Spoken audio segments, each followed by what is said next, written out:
नमस्कार. आज बुधवार दिनांक 17 डिसेंबर. जाणून घेऊया आजच्या 5 मुख्य बातम्या. आपण ऐकत आहात मराठी अपडेट समूहाचे दररोज सकाळी 7:30 वाजता प्रसारित होणारे Marathi update morning news podcast. नांदेडच्या माजी महापौर जयश्री निलेश पावडे व माजी उपमहापौर सतीश देशमुख तरोडेकर यांच्यासह मनसेचे विनोद पावडे यांनी काल भारतीय जनता पक्षात प्रवेश केला. महसूल मंत्री चंद्रशेखर बावनकुळे व माजी मुख्यमंत्री खासदार अशोकराव चव्हाण यांच्या उपस्थितीत हा पक्षप्रवेश सोहळा संपन्न झाला. कालपर्यंत आमच्या सोबत असलेले काही जण मनाने भाजपवासीच होते. आज प्रत्यक्षपणे ते भाजपात गेले आहेत. यात धक्का वगैरे असे काही नाही. राजकारणात पक्षांतर नवे नाहीत. जिल्ह्यातील ज्येष्ठ काँग्रेस नेत्यांनी पक्ष सोडून देखील 6 महिन्यात 2दा लोकसभा निवडणुकीत आम्ही विजयी झालो. विधानसभेतही मतांची टक्केवारी भक्कम होती. त्यामुळे कोणाच्या जाण्याने काँग्रेससारख्या मोठ्या पक्षाला फरक पडत नसतो, अशी प्रतिक्रिया काँग्रेस उत्तर जिल्हाध्यक्ष राजेश पावडे यांनी काँग्रेस माजी महापौर व उपमहापौर यांच्या भाजपा पक्ष प्रवेशावर दिलीय.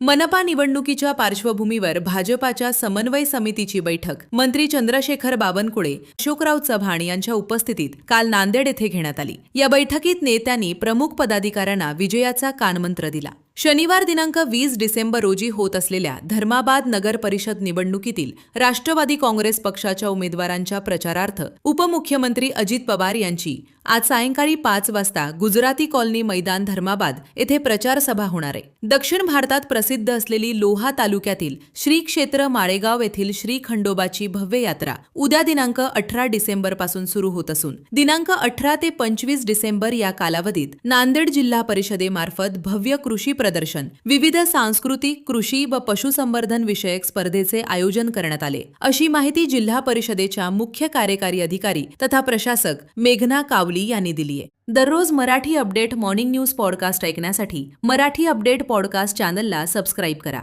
धन्यवाद.